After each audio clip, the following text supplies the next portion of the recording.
Bom dia, pessoal, tudo bem? Deixa eu me apresentar inicialmente. Meu nome é Delano Freire, eu sou médico psiquiatra, eu atuo aqui na cidade de São Paulo. Pelo sotaque, percebe-se que eu não sou daqui, né? Eu sou do país de Mossoró, sou de Mossoró, Rio Grande do Norte. Fiz minha formação em medicina em Natal, no Rio Grande do Norte. Depois eu fui para a cidade do Rio de Janeiro fazer minha formação em psiquiatria. Depois eu fiz psicogeriatria. A psiquiatria eu fiz no Hospital Felipe Nel, do Rio de Janeiro, depois a psicogeriatria, ou a neuropsiquiatria geriátrica, como se chama, eu fiz no hospital, na UFRJ, no IPUB, né, no Instituto de Psiquiatria, lá da UFRJ, e fiquei muito feliz, muito honrado com o convite, né, do primeiro workshop das Ligas de Psiquiatria e Saúde Mental. Então, estamos aqui trazendo o tema depressão em idosos para todo o Brasil, para os estudantes de medicina, para pessoas que têm interesse em entender um pouco mais sobre saúde mental e sobre psiquiatria, e eu espero muito que eu possa contribuir. Não espero ser muito longo, espero ser breve e ser o mais sucinto possível para vocês. O tema é muito longo, o tema tem muitas discussões, super interessante, extremamente em vigor, já que a população vem envelhecendo para caramba e vem aumentando cada vez mais o número de pacientes idosos, mas e essa modalidade não é tão confortável, vamos dizer assim, que eu estou fazendo uma gravação, né? Hoje vai ser exibido no sábado. Eu fiz essa gravação, estou fazendo essa gravação agora durante a semana, e não tão confortável porque eu não tenho esse feedback de estar numa plateia, de estar escutando vocês, de estar numa sala de aula, e obviamente vocês não vão poder me interromper em algum momento para poder tirar dúvidas ou sanar dúvidas, mas eu espero em algum momento estar à disposição para vocês. Aí está o acesso, se vocês quiserem ter contato comigo, do meu Instagram, Dr. Delano Freire. Qualquer dúvida, qualquer questionamento sobre a aula, pode entrar em contato comigo sem nenhum problema. Sem mais conversa, sem mais delongas, vamos iniciar, né? Vamos lá. Primeiramente, pessoal, eu queria que vocês, quando a gente vai falar em depressão em idoso, primeiro a gente tem que definir quem é idoso, né? Idoso não é só aquela pessoa velhinha. Se a gente trazer informações da Organização Mundial de Saúde, coloca aqui idoso, são pessoas, pacientes, pessoas acima dos 60 anos ou dos 65 anos de idade. Essa diferença se dá de acordo com determinados países. Países em desenvolvimento, no caso, nosso país, o Brasil, ele é acima de 60 anos de idade e acima de 65 anos de idade para países já desenvolvidos, né? Que a expectativa de vida é um pouco maior, né? A expectativa de vida no Brasil, infelizmente, ainda não é das melhores comparado com os países desenvolvidos, mas para mulheres, elas infelizmente vivem mais, porque, puxando sardinha para o meu lado, que sou homem, gostaria que pudesse ter isso mais equiparado, mas não está. As mulheres, elas têm uma qualidade de vida, não uma qualidade de vida melhor, mas expectativa de vida melhor, muito por, na maioria das vezes, se cuidarem mais, né? As mulheres, elas são o gênero feminino, são pessoas que se cuidam mais, vão mais ao médico durante a sua vida. E quando a gente fala em expectativa de vida, não é só o momento que o idoso tem que se cuidar, é o momento de cuidado durante a vida, né? Eu falo muito que nós, antes de tudo, nós temos que preservar os nossos vasos sanguíneos. Quando a gente preserva de forma mais geral os nossos vasos sanguíneos, nós temos uma qualidade de vida boa, com comida com pouca gordura, sem fazer acúmulo de gordura, sem criar obesidade, sem o uso do tabaco para que estraga os nossos vasos sanguíneos, sem o que mais? Com a atividade física, sem sedentarismo. Então, assim, as mulheres, de um modo geral, se cuidam mais e elas se cuidam mais também, vão mais ao médico, né? Sabendo que a mulher, já desde muito jovem, ela começa a, obrigatoriamente, pelo menos uma vez por ano, muitas das vezes ou mais do que uma vez por ano, elas vão ao ginecologista. E quando vai ao ginecologista, quando entra em contato com o médico, quando entra em contato com a saúde, o ginecologista dá todo um aparato de um cuidado geral dessa paciente, né, dessa jovem mulher, e que ela vai se cuidando e criando hábitos saudáveis durante a vida toda. Então, seria muito interessante que pudesse, de alguma maneira, a gente criar algo que estimulasse o homem também a ir, quanto mais novo possível, a frequentar de forma ao médico, com muito mais frequência do que se a gente vê hoje em dia, né?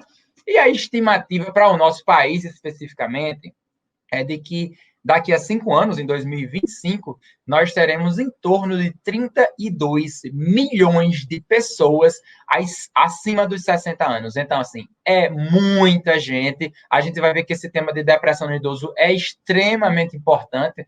Nós estamos aqui no momento do Setembro Amarelo, que está totalmente correlacionado com o quadro de depressão, né? E risco aumentado do suicídio, principalmente no idoso.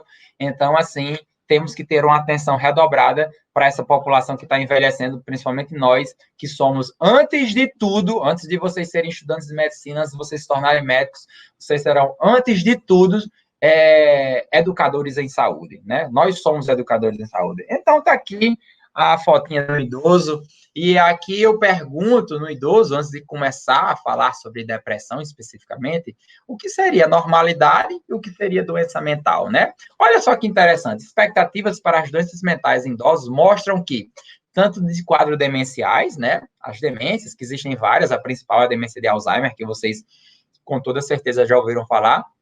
Então, expectativas para doenças mentais em idosos mostram que, em torno, com 61 anos de idade, a população na faixa etária de 61 anos de idade, em torno de 43% dessa população apresenta algum tipo de doença mental, seja ela demência ou outros. Obviamente, a depressão está incluída também. E nos 85 anos, olha só o volume de pacientes com transtornos mentais, demências ou outros transtornos da qual a depressão está incluída, vai para 67%. Então, é muito alto, nós temos que ter um cuidado sempre muito intenso nessa população, né? E qual é essa normalidade ou doença mental no idoso, especificamente puxando para o quadro depressivo? É muito difícil, é muito sutil. Porque quando a gente pega aqui os critérios diagnósticos do DSM-5, né? Vamos dizer assim, a nossa bíblia da psiquiatria, da qual faz os critérios diagnósticos, os americanos fazem os critérios diagnósticos para a gente conseguir identificar qual doença, qual patologia, qual transtorno mental um paciente tem, a gente consegue caracterizar muito mais facilmente no adulto jovem, né? Ali os dois principais, a anedonia, que é a falta de prazer, o humor deprimido, mais outras características de insônia e tantos outros pontos interessantes e critérios diagnósticos que a gente consegue fechar num quadro de depressão. O idoso, as coisas são muito mais sutis. Claro que funciona também o DSM-5 como critério diagnóstico para fechar no idoso, mas é muito mais sutil, porque os idosos, naturalmente, a gente consegue identificar que eles relutam bastante, omitem seus problemas mentais, e o que é que vem para a gente? O que é que chega para a gente antes de vir com os problemas mentais de qual eles estão relutando e omitindo? Vem o surgimento de muitas queixas somáticas.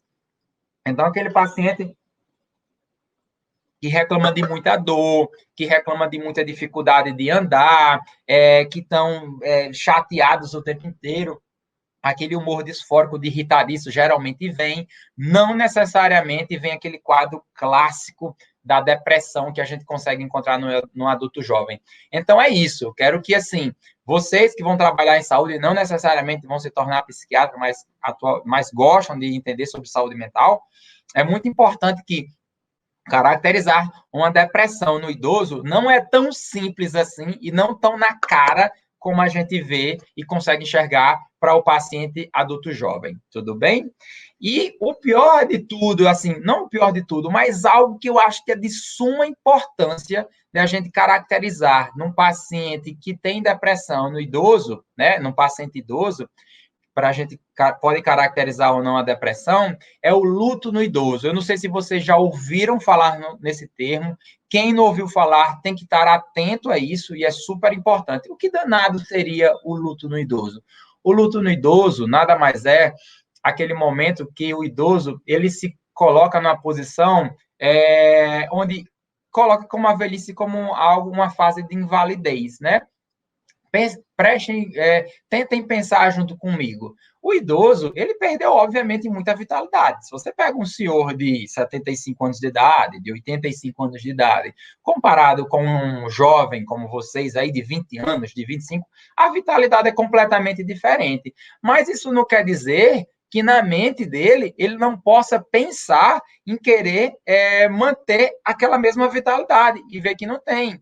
Então, muitas das vezes, né, a gente coloca esse paciente no luto do idoso, a gente pode caracterizar por duas coisas. Primeiro, pela perda de entes queridos. Obviamente, um adulto jovem de 20 e poucos anos vai ter muito menos perdas de entes queridos do que um idoso com seus 85 anos, por exemplo, onde já não tem mais, muito provavelmente, nem pai, nem mãe, não, alguns irmãos, às vezes, já faleceram, colegas de trabalho, colegas de vida. Então, assim, é um momento onde ele vai perdendo, naturalmente, pessoas do seu ente querido. Então, isso ele já consegue colocar como luto natural das perdas de vida que ele vai colocando.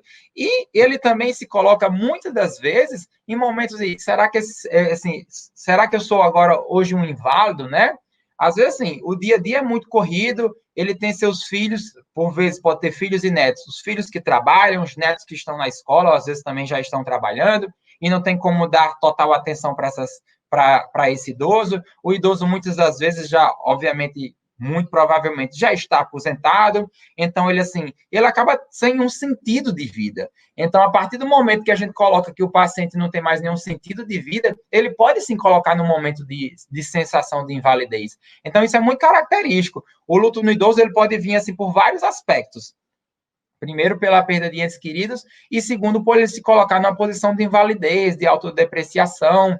Então, isso é muito complicado, isso é muito comum de a gente investigar. A família tem que estar sempre muito atenta, os médicos e pessoas que trabalham com saúde mental, de qual vão ter o cuidado com o idoso e atender, tem que estar muito atento para que esse idoso não entre dentro desse quadro do luto no idoso. Não necessariamente o luto no idoso vai levar para um quadro de depressão, mas ele pode evoluir para isso, tá? E vem com vários distúrbios, como eu bem coloquei, né? Distúrbios do sono, distúrbios de alimentação. Quantas vezes você já não conhece algum idoso onde tem aquela inversão do ciclo sono-vigília? Doutor, não estou dormindo nada à noite. É mesmo, não dorme nada à noite? É, mas passo o dia em casa, às vezes sem fazer nada, tirando vários e vários cochilos. Não, doutor, mas ali eu estou só descansando. Às vezes eu estou só descansando meus olhos. Eu já escutei isso algumas vezes.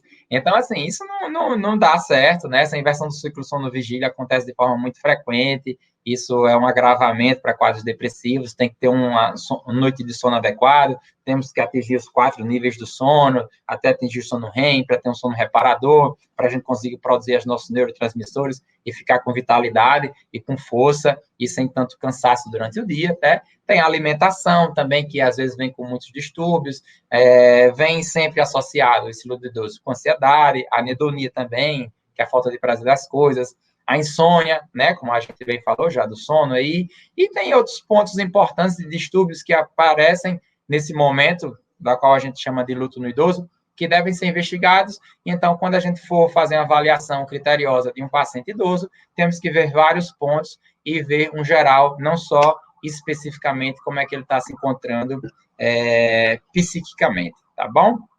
Vamos lá. Em relação à depressão no idoso, tem alguns pontos importantes que eu queria falar com vocês. Primeiro, a depressão no idoso, especificamente, está extremamente associado a várias doenças clínicas, né, de um modo geral. Tem um aumento gritante do risco de morbidade clínica e de, obviamente, mortalidade, tá certo? E um ponto interessantíssimo que eu queria falar com vocês é sobre instituições de idosos. Quero deixar muito claro aqui, eu não tenho nada contra as instituições de idosos. Muito pelo contrário, tem que existir, tem que acontecer, tem que ter um momento que pode ser, a família precise colocar esse idoso nessa instituição, mas vamos enxergar bem como é que acontece dentro de uma instituição dessa. Uma instituição, como o nome já diz, de idosos, onde ele vai estar junto com vários outros idosos e muitas das vezes isso acontece de um abandono, às vezes, da família, né? E como eu disse, não necessariamente é um abandono da família. Às vezes a família realmente não tem condições de estar lá diariamente. E aí pode ser que tenha um sentimento de saudade do idoso, ele adentrando nesse mundo de luto do idoso, agravando esse quadro depressivo nele. E, claro, essas instituições têm que ser locais onde os idosos façam muitas atividades lúdicas, se sintam bem, e não necessariamente isso acontece. Nesse exato momento, nos locais de instituições de idosos, muitas das vezes, obviamente, vão ter perdas, né? O idoso que vai estar lá vai começar a enxergar que outros idosos também estão indo embora, estão evoluindo para óbito, né? Morrendo. Então, assim, tudo isso entra dentro de um quadro onde, assim, classicamente, a gente consegue identificar que essas instituições de idosos, a quantidade de paciente da mesma faixa etária deprimida é muito maior. Esse risco, não vou estar lembrando aqui as porcentagens, mas é em torno de 30% a mais. Então, assim, é importante que exista, é legal que isso aconteça e que possa continuar existindo, mas sempre nós, e principalmente vocês que estão nos assistindo, alguém aí que está nos assistindo, vai ser um gestor em saúde em algum momento, e nós, médicos, estamos muito ligados à gestão também em saúde, temos que estar sempre muito atento à saúde do idoso, e no caso especificamente da depressão aqui, que eu estou trazendo para vocês, prestem bem atenção nas instituições dos idosos. Vejam o que é que pode ser feito para amenizar cada vez mais esse sentimento e local de ser uma instituição de idoso, tá certo? Existem, né, falando ainda sobre causas da depressão no idoso, existem várias causas, né? Existem os fatores genéticos, como a gente bem sabe, que a depressão pode ser, sim, causas genéticas, né, por uma disfunção cerebral, mas também vários outros pontos interessantes que a gente pode analisar. Sentimentos de frustrações da vida. Todo mundo aqui que está nos assistindo, geralmente, né, fazendo a faculdade, é muito novinho, tem muitos sonhos, muitos planos, só que, infelizmente, a vida é cheia de percalços, a vida é cheia de dificuldade nos nossos objetivos, são vários obstáculos aí, e que não necessariamente a gente consegue cumprir tudo, por N razões. Família, trabalho, emprego, N razões, você pode chegar a um ponto da sua vida onde você vai olhar para trás e você dizer, putz, não conquistei aquilo que eu tanto almejava, que eu tanto queria, né? Isso eu não estou pedindo, acho que todo mundo tem que ser extremamente otimista. O otimista, na verdade, é uma pessoa de que encontra uma situação de dificuldade e vai tentar passar por ela da melhor maneira possível e tem que buscar novos objetivos, mas não necessariamente quando você chegar na fase idoso, ou então quando você estiver avaliando o idoso, ele não conquistou tudo que ele quis na vida.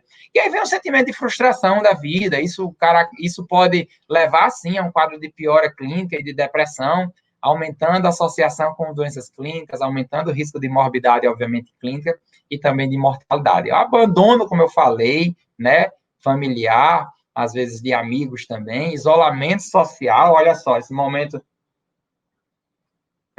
que a gente está vivendo muito difícil, né, de isolamento social, pelo menos deveria, principalmente os idosos, o grupo de maior risco da contaminação do Covid. Então, o isolamento social agrava, sim, esses quadros de depressão. Infelizmente, alguns dos meus pacientes idosos, eles pioraram nesse momento da pandemia, com o isolamento social, e está aí, uma das causas aí, muito em vigor nesse momento de isolamento social.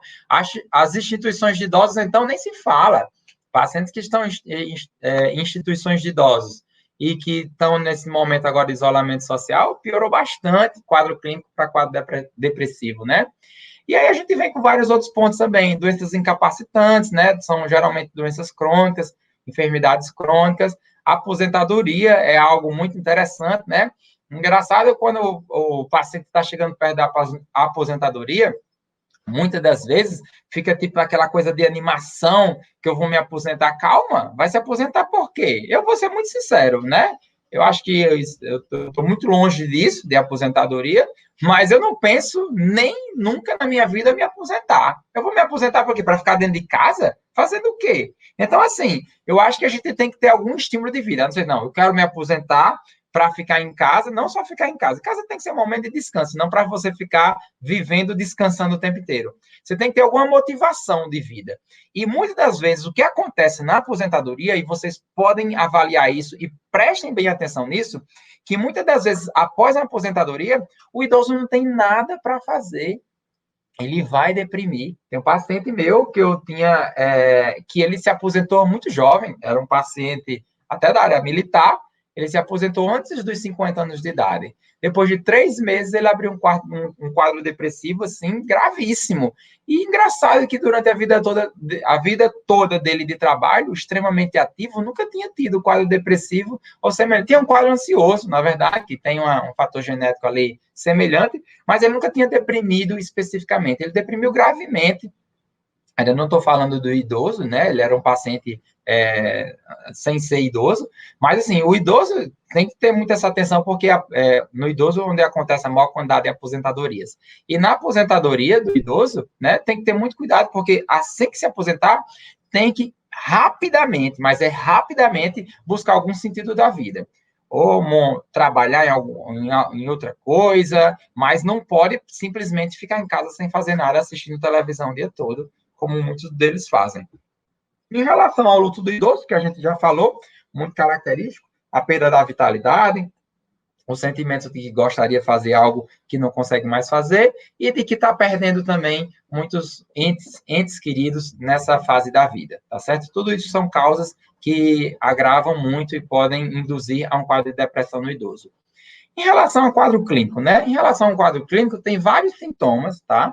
Além de sintomas mais comuns, como eu falo de falta de prazer, humor deprimido e todas aqueles critérios diagnósticos que tem no DSM-5 para o adulto jovem normal, com quadro de depressão, um quadro clínico muito característico seria as queixas somáticas, né? As queixas somáticas é queixas de dores, queixas de mal-estar, queixas de dor de cabeça, dor na coluna, e a artrose está piorando e piora mesmo nesse momento, não só pela idade, mas pelo quadro depressivo. Então tá aí, ó, as morbidades clínicas surgindo aí, né? A hipocondria, achar que tem outras doenças, mesmo sem estar adoecido com aquilo, tudo isso é algo que leva muito a um processo de quadro de depressão no idoso. É um quadro clínico muito característico, né? A baixa autoestima do idoso, o idoso deprimido, ele tá para baixo, ele tá sem vontade de fazer as coisas, aí muito mais característico a desmotivação de um quadro também de um adulto jovem, que apresenta de forma muito clássica também no idoso, tá? E aí, também, isso de forma mais sutil, para a gente avaliar, o sentimento de inutilidade, de que muitas vezes tem. Então, por isso que eu digo, não dá para se aposentar e simplesmente não fazer nada. Tem que buscar algo na vida, tem que buscar alguma coisa diferente para fazer, que não seja relacionada ao trabalho. Eu tenho alguns pacientes idosos que se aposentaram e se aposentaram sem querer se aposentar. E aí chegaram num ponto de vida que disse que eu não tenho mais o que fazer com esse sentimento de inutilidade. E a gente faz uma busca ativa junto com a família, junto com o paciente, durante a consulta, e coloca ele para pensar, coloca ele na psicoterapia, que também vai poder ajudar nesse sentido, para buscar algo que ele possa fazer. Não é possível que você trabalhou a vida toda e quando você recebeu a sua aposentadoria de forma correta e merecida, você vai receber aquele dinheirinho todo dia sem você precisar trabalhar, porque você já contribuiu durante vários anos, que você não vai ter sentido de vida. Não, você vai ter que buscar algum outro sentido de vida, e sempre tem sentido de vida. A vida sempre é mais importante do que você não estar aqui presente, né? A vida humana. Então, eu acredito muito nessa possibilidade da gente buscar alguma coisa que torne a vida útil, que tenha vitalidade, que crie força para você acordar na vida e ter alguma coisa para fazer, tá? O modo disfórico, não sei se vocês entendem o que seria isso, seria um humor irritadiço, aquele humor de sentimento de sensação de mal-estar, tá certo? Então, é muito característico a gente ver isso também nos pacientes idosos com quadro depressivo. A tendência autodepreciativa, acho que está muito correlacionada aos sentimentos de inutilidade, né? Não valho nada e não tem sentido de eu estar aqui, então vem com um quadro de autodepreciação muito grande. Alterações de sono e apetite é muito característico, né? A inversão do ciclo sono-vigília é muito fácil de a gente identificar, a gente vê de forma muito característica. Desculpe, eu falei que era muito fácil de identificar. Não é, não. O que é que acontece? Muitos dos idosos, eles dizem assim, doutor, não estou dormindo, eu vou dormir às 3 horas da manhã, às 6 horas da manhã eu levanto. Ah, levanta? Por que você levanta tão cedo? Ah, levanto porque eu já vou... Meu relógio biológico me acorda às 6 horas da manhã, eu vou lá eu tomar meu café, eu tomo meu café da manhã, e aí depois você vai fazer o quê? Você vai buscando, né? Vai fazer investigação. Ah, depois eu fico assistindo televisão, que eu gosto de ver o jornal logo de manhã cedo, 7 e pouco da manhã. Mas aí a gente percebe que a família traz para a gente que ele cochila durante a manhã, ele cochila durante a tarde, ele cochila no início da noite, aí não tem condições de meia-noite você estar dormindo. Você vai realmente dormir às 3 horas da manhã. Qual é o grande problema disso? Por mais que a gente contabilize que o idoso esteja dormindo, sei lá, ele tem uma quantidade de sono reduzida, então ele não vai dormir a mesma coisa do que um adolescente de 15 anos, nem um adulto jovem de 20.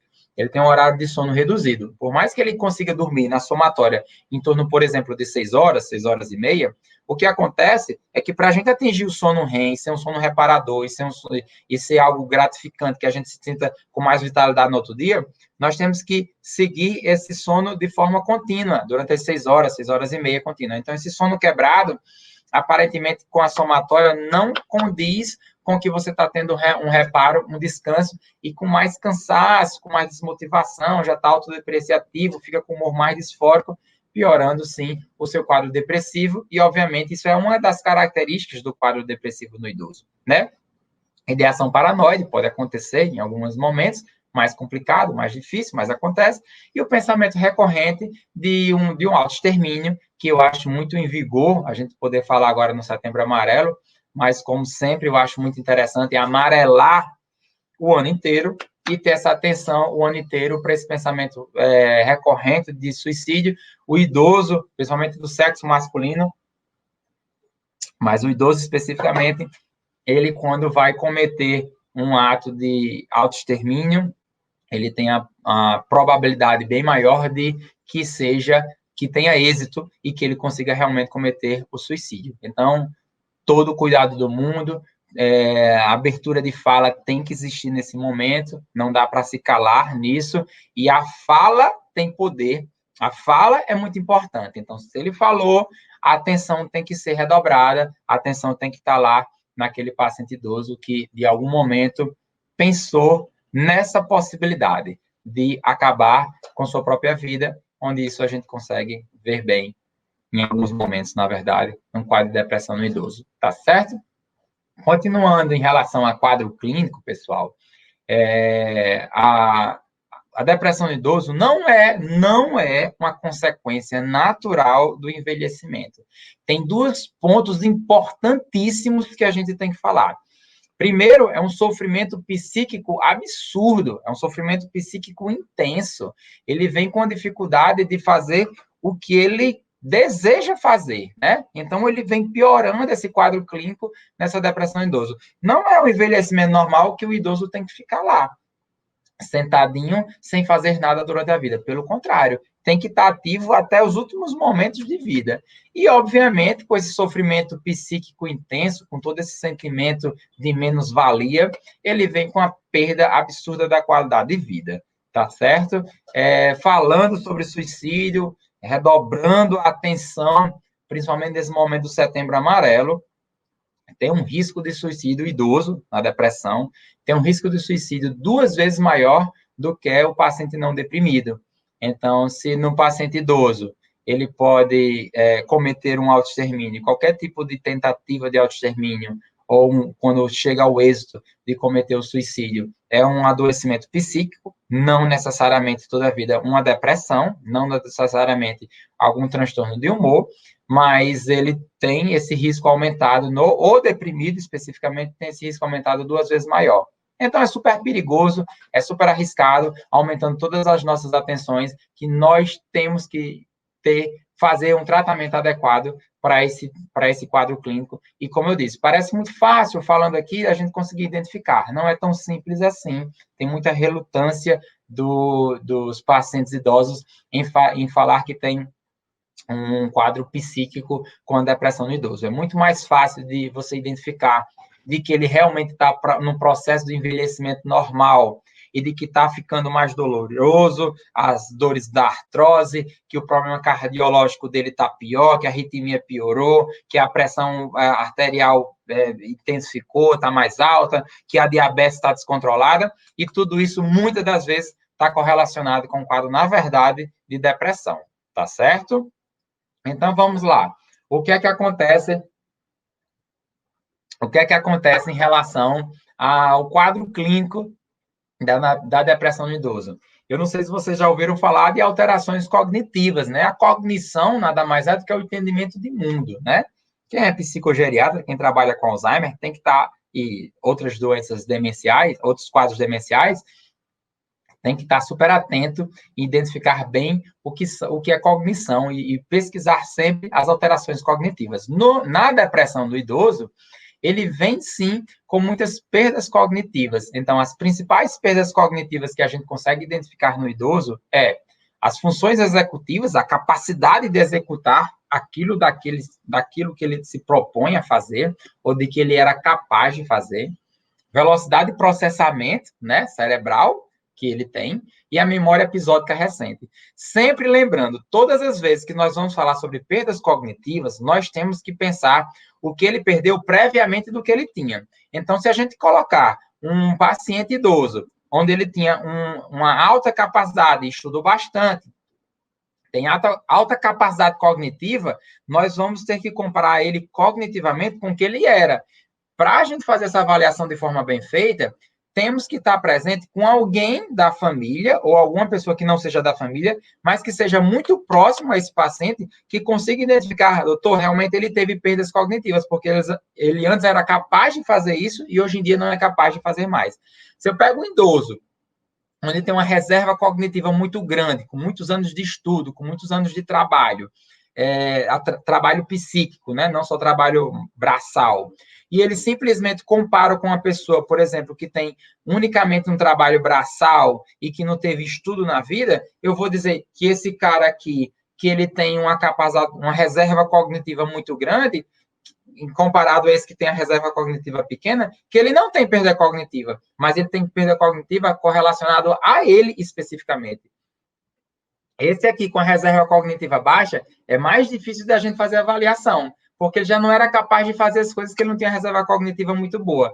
Ele perdeu e a gente não consegue identificar bem como foi essa perda cognitiva. Para o paciente que tem a reserva cognitiva muito boa, é mais fácil da gente identificar. Ele era capaz de... Ele era um grande músico, ele era um grande professor, e ele não tem mais essa capacidade de exercer aquilo que ele conseguia antes. A gente está vendo que ele está perdendo cognição, está perdendo função executiva, a velocidade de processamento dele está mais lentificada, a memória episódica recente está diminuída, então ele diminui a atenção, ele diminui a capacidade de segurar aquela memória de processamento, tá certo? Isso é muito importante a gente avaliar as perdas cognitivas. É engraçado, a gente está falando de depressão no idoso, colocando que no quadro clínico de depressão no idoso tem perdas cognitivas. Isso está correlacionado com o quê? Está correlacionado, nada mais, nada menos, com os quadros demenciais. Então, olha o risco da depressão no idoso. A depressão no idoso tem um prognóstico, se não tratado, terrível.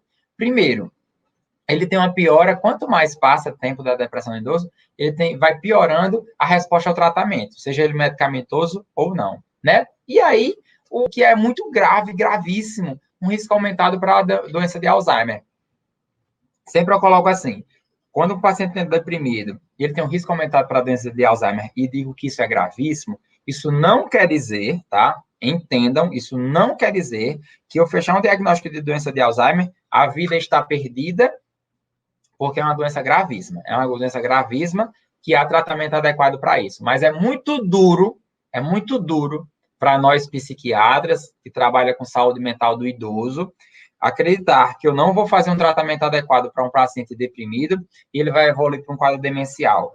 Tá? Se eu consigo identificar que ele tem um quadro demencial, por exemplo, uma demência de Alzheimer, e eu vou fazer o tratamento, beleza, são outros 500, a gente pode falar em algum outro momento sobre demências de Alzheimer aqui, que não é o que está em questão no momento. Ok, beleza, nós temos tratamento para isso. É adequado, que com certeza vai melhorar, mas nós temos tratamento para isso. Mas o que me dói é ver que um paciente deprimiu, não fez o tratamento adequado e evolui para o quadro de doença de Alzheimer. Isso sim é muito dolorido, porque sim, muito doloroso, porque sim, nós temos tratamento muito mais eficaz para o quadro de depressão do que para o quadro de doença de Alzheimer, tá certo? Em relação, pessoal, na depressão dos idosos, a estudos de neuroimagem, nós temos que ver algumas características semelhantes ao quadro de doença de Alzheimer. Eu estou aqui me coçando para falar para vocês, mas não vou falar. Existe um quadro vamos dizer assim, inicial, antes da doença de Alzheimer, que é difícil de fechar um diagnóstico, que se chama CCL, comprometimento cognitivo leve. Então, esses estudos de neuroimagem de um paciente com quadro de depressão é muito semelhante a um quadro de um idoso numa ressonância nuclear magnética de crânio, né, do cérebro, do encéfalo, é muito semelhante a essa doença do CCL, né, que é o comprometimento cognitivo leve. Olha o trava-línguas aí. Então, o que é que acontece? Seria uma fase, vamos dizer assim, pré-demencial. Parte hipocampal reduzida, dos hipocampos reduzido, tem uma atrofia um pouco da área cortical, que a gente consegue identificar bem, né? Então, esses são pontos importantíssimos de estudos de neuroimagem que mostram que no quadro de depressão no idoso, ele apresenta essas características. Então, por que não ter atenção redobrada e tratar esse idoso para que ele não evolua para um quadro de demência de Alzheimer? Eu não trouxe uma imagem aí de um cérebro com a depressão, mas trouxe de um Alzheimer, já um Alzheimer avançado. A gente vê aumento de sulcos aí no encéfalo dele. Sai um corte sagital, né? Corte sagital, que a gente consegue... Sagital não, coronal. Corte coronal, nós conseguimos identificar aí os hipocampos bem reduzidos, esse hipocampo aí que tem essa seta muito reduzida, o aumento bem acentuado de sulcos, né? Então, a atrofia cortical aí cerebral total e um quadro de Alzheimer já muito evoluído, tá certo? Claro que temos que corroborar com o quadro clínico, mas aí esse exame de imagem de ressonância nuclear magnética está muito característico para um quadro já mais avançado do Alzheimer, tá certo? Depressão no idoso e associação das doenças clínicas. Vou deixar você cansado, não. Vocês cansados, não. Estamos quase terminando, né?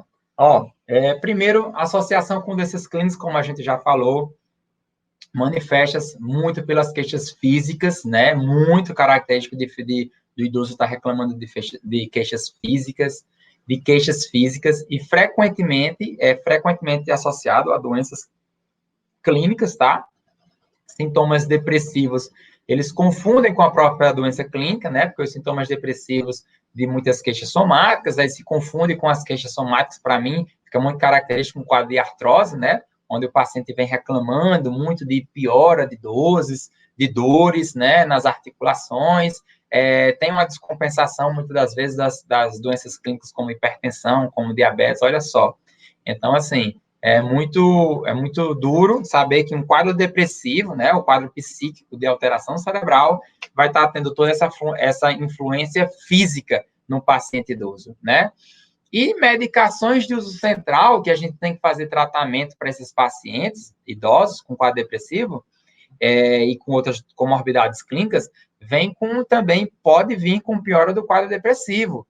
Muitos antihipertensivos, eles podem piorar, não estou dizendo que se utilizar vai piorar, mas podem piorar, a gente sempre tem que ver risco-benefício. Alguns antiparkinsonianos, como o levodopa, olha só o que muitos clínicos, né, de outras especialidades, não necessariamente a psiquiatria, gosta de prescrever, que é o benzodiazepínico, as pessoas querem tratar tudo com benzodiazepínico, depressão, benzodiazepínico, ansiedade, benzodiazepínico, agitação psicomotora, benzodiazepínico. Temos que ter um cuidado redobradíssimo com benzodiazepínico no idoso, risco de quedas, e risco também de piora do quadro depressivo também, tá?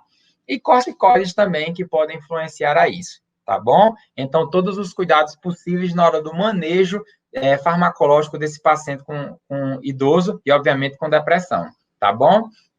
Olha só, uma observação importante é que 50% dos pacientes com depressão na fase do idoso, né, eles evoluem para um quadro demencial. Muito duro saber, né, sobre isso. Então, mais do que nunca, temos que fazer um tratamento de maior eficácia possível o quanto antes. Do mesmo jeito que no quadro demencial, assim que diagnosticado, a gente tem que fazer o tratamento o quanto antes, a depressão no idoso também tem que ser. Só que é complicado você conseguir fechar um diagnóstico na depressão no idoso. Tem que ter uma atenção realmente redobrada no momento do atendimento. Por quê? Como mesmo bem falei no início, eles relutam para estar falando sobre esse quadro de transtorno de humor, relutam para mostrar que, na verdade, eles têm um quadro de depressão.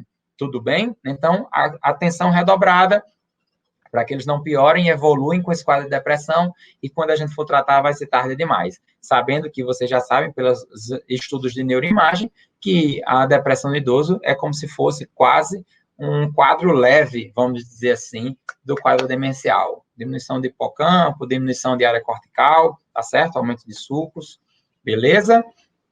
Vamos lá. A depressão no idoso, no momento quando a gente vai tratar, né, eu trouxe aí que a gente tem que fazer uma avaliação de eficácia do tratamento, e ele não inclui só dizer assim, estou bem, estou me sentindo melhor. Não, são vários domínios que a gente tem que investigar. Isso daí vocês vão criando habilidade na hora do tratamento do idoso para tentar identificar como será que a gente avalia esses vários domínios, e não é só dizer assim, a remissão dos sintomas depressivos. Às vezes você consegue encontrar de forma até mais simples com um paciente jovem. Tá se sentindo melhor? Tá bem? Tá tranquilo? Tá usando a medicação? Tá melhor? Tá disposto a fazer as coisas? Beleza.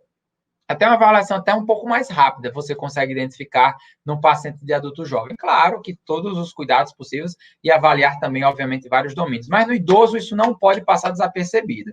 Eu coloquei aí, listei o que esse National Institute of Mental Health colocou sobre esses 7 domínios. Ele colocou 7 domínios muito importantes. O status psiquiátrico, tipo assim, tá bem, tá se sentindo mais disposto, não tá com quadro depressivo, não tá com anedonia, beleza, tá melhor. Status físico é muito importante. O idoso que não faz musculação, o idoso, antes de fazer atividade aeróbica, tem que fazer musculação. Antes dele estar bem cardiologicamente, ele tem que ter força. Então, ele tem que puxar ferro, tem que malhar, tem que fazer algum exercício resistivo, né? Não necessariamente o exercício resistivo do paciente idoso vai ser com atividade física de musculação numa academia. Às vezes, uma atividade fisioterápica com aquelas ligas, ou bolas, ou agachamentos em casa mesmo, é como se fosse um processo é um processo de atividade física resistiva. Então, os status físicos é muito importante, precisa estar com a musculatura boa, principalmente de pernas, principalmente de abdômen e tronco, tá certo? E paravertebrais e costas. Então, é importante demais que eles estejam fortes nesse sentido. E, claro, se puder estar com o cardiológico em dia bom, de forma aeróbica, também é muito importante, que até mesmo cria mais força para conseguir fazer a parte de atividade física resistiva. Limitações funcionais e nível de independência nas atividades cotidianas é muito importante, tem que ser avaliado. Imagina, aquele paciente que ele precisa de ajuda para tudo, para caminhar, para andar, isso tudo vale a pena, porque quando o paciente está saindo de um quadro deprimido, ele vai ficando com mais vitalidade, vai ficando com mais vigor, as limitações funcionais dele vai diminuindo, o nível de dependência que ele tem para outras pessoas diminui, então ele vai se tornando mais independente, isso é importante a gente avaliar. A qualidade de vida, saber como é que ele está se sentindo diante da sua vida, das relações interpessoais, o funcionamento cognitivo, que é muito importante também, saber como é que está a cognição dele, o entendimento de mundo, velocidade de processamento, memória dele, isso tudo é muito bom, a função executiva, a capacidade de executar as coisas da qual ele conseguia fazer, isso é importante demais. Rede de apoio social, eu nem falo da importância que tem que ter. Então, é tanto que a gente encontra nesse momento de isolamento, de abandono, de isolamento social, ou que seja de abandono familiar, muito difícil. Então, a rede de apoio social é importantíssimo, né? E a intensidade de luto que ele vive. Todo idoso, saibam, todo idoso vive um luto. Esse luto pode ser pelas perdas dos entes queridos ou pela fase da vida que ele está vivendo, que não tem mais tanta vitalidade quanto tinha antes. Então, todo idoso vive um luto. Então, a gente tem que identificar qual a intensidade desse luto, né? Como é que está ele, como é que ele lida com a perda dos pais, como é que ele lida com perdas de colegas, de irmãos ou de colegas, ou que seja a coisas da vida que ele não teve mais capacidade, não tem mais capacidade de exercer ou fazer.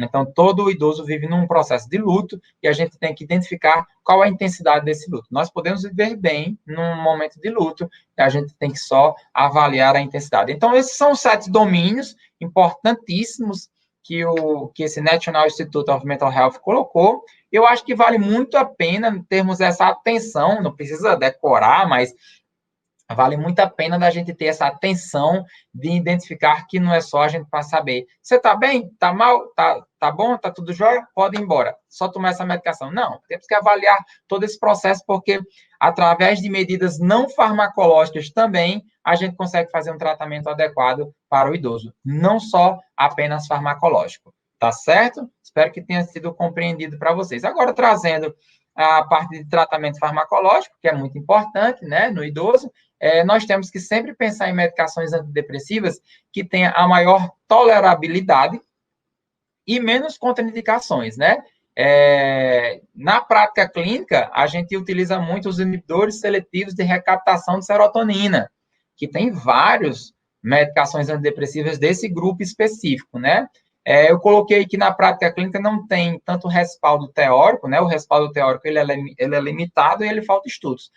Na psiquiatria em si, na saúde mental, é interessante que nós percebamos que nós conseguimos ter muitos estudos de muita eficácia e muito robusto, muito grande, para adulto jovem, para criança e adolescente, para idoso, para mulher em lactação até às vezes um pouco menos, mas para mulher gestante, nós temos a maior dificuldade, porque a gente não quer colocar essas populações que estão mais fragilizadas em risco. Então, o estudo existe, óbvio, existe muito, mas eles são mais limitados do que os estudos em pacientes adultos jovens, de uma forma geral. Então, de um modo geral, na depressão do idoso, é mais interessante que a gente consiga utilizar o grupo de medicações dos inibidores seletivos de recaptação de serotonina. Tem vários. Existem várias medicações aqui, eu não quero muito entrar a fundo em dosagens, em tratamento, tudo, mas existem vários que talvez você já tenha escutado. Fluoxetina, sertralina, o que mais? Paroxetina, citalopram, escitalopram, entre outros. E o que é que a gente coloca aqui? A gente já utilizou bastante o citalopram, alguns anos atrás viu um risco aumentado para quadro de problemas de arritmia ou de parada cardíaca com o uso do citalopram, hoje utiliza muito, não é proibido, mas utiliza-se muito menos, né, por causa desses riscos cardiológicos, utiliza hoje muito mais a sertralina para o tratamento da depressão no idoso. Mas não existe só ele. Dos tricíclicos, os tricíclicos sempre trazendo, os antidepressivos tricíclicos, sempre trazendo, é uma classe de medicações que sempre traz muito alteração de muita contraindicação, muitos efeitos colaterais. Um dos mais eficazes e com menos efeito colateral que a gente tem seria a nortriptilina, bastante utilizado, mas também, como eu disse, pode ser utilizado os outros, não está proibido, mas uma das que mais utilizamos é a nortriptilina, e tem os inibidores de recaptação de serotonina e noradrenalina. Sempre interessante que não faça eles de primeira vez, né? Como venlafaxina, desvenlafaxina, mas em algum momento pode ser utilizado. Os mais utilizados, como eu falei, os inibidores de recaptação de serotonina, né? Um dos mais utilizados hoje em dia é a própria sertralina.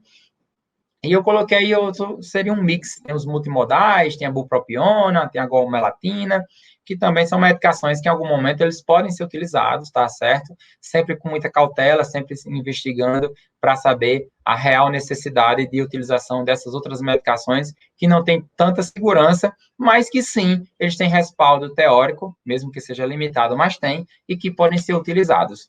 Tudo bem? Existem algumas associações medicamentosas que trazem um aumento muito bacana de melhoria da qualidade do transtorno de depressão no idoso, e que eu acho que aqui a gente não precisa adentrar a fundo sobre isso. Em algum momento, quando vocês forem fazer residência em psiquiatria, forem se tornar psiquiatras, vocês vão ver todas as dificuldades de encontrar uma medicação adequada, mas que, com toda certeza, temos ainda muita eficácia, temos sim muita eficácia para o tratamento de um quadro depressivo, pensando no tratamento farmacológico, tá certo?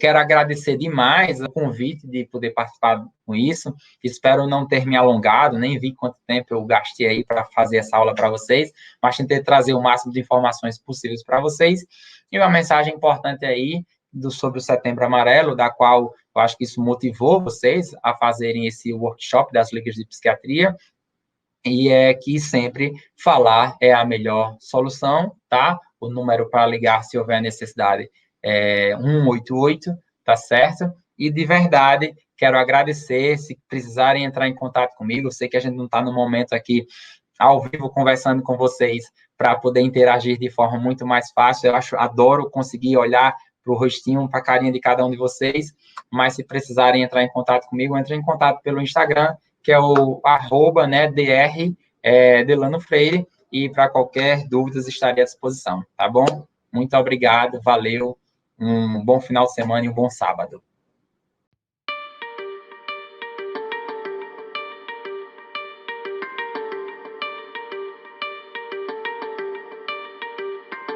Ei, você estudante, já está sabendo da novidade? O Jaleco está de cara nova.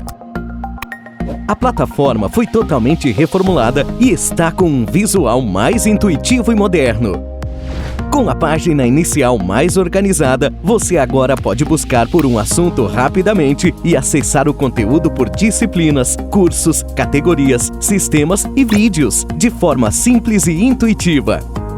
Também é possível continuar as videoaulas de onde parou e acompanhar melhor a produtividade dos seus estudos com um painel inteligente que contabiliza o conteúdo que você estudou.